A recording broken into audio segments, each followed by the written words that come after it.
Thwack! What the? Now he could see what had made the thwack. An arrow hitting the wall above his desk. An arrow that had pierced his baseball cap, lifted it clean off his head, and pinned it to the wall. An arrow? Then he heard a man's voice from somewhere on the other side of the room. "Show me your hands, strange one." A grim voice.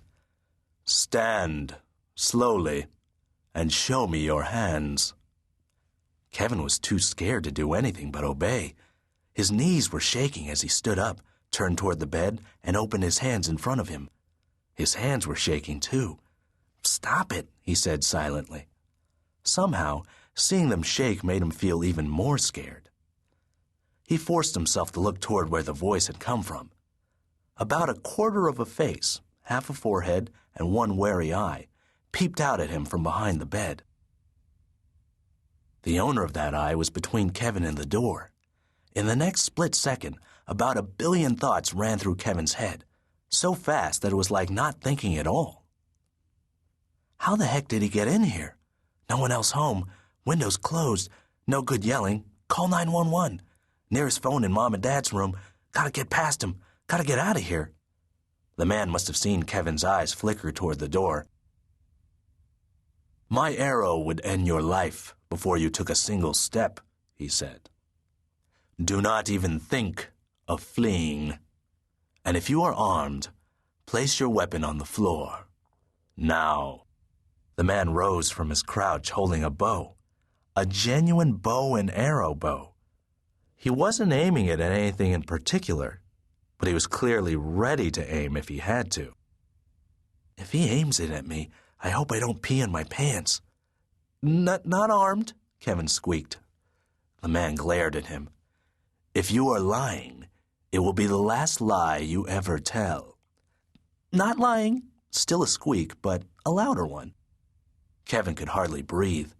He made himself take a chestful of air. Those cop shows on television, the victims of the crimes, lots of times they helped the police catch the criminals, didn't they? By giving a good description. Okay, concentrate. Get a good look at this guy. Asian, long black hair loose around his shoulders, white jacket, baggy white pants. In his 20s, maybe. Kevin realized that he didn't usually think about adults' ages, so he wasn't very good at guessing. Not a teenager, but not as old as Kevin's parents. A burglar. With a bow and arrows? Who was this guy? They stood in silence for what was probably only a few moments, but it felt to Kevin like a few hours.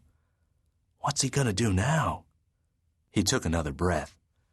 Now he could see a leather strap across the man's body, and the feathered ends of more arrows behind the man's head. They must be in one of those holders. What was it called? A quiver. That was it. To his surprise, he heard his own voice. What do you want?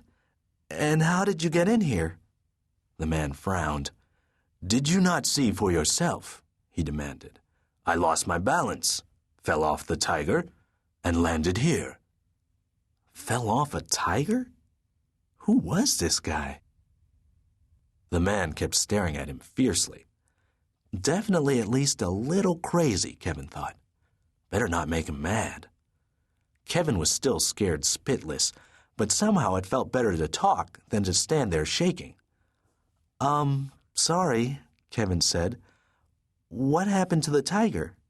What a bizarre question. For the first time, the man's expression changed from grim to puzzled, and he glanced around the room as if expecting to find a tiger curled up on Kevin's pillow maybe, or under the desk.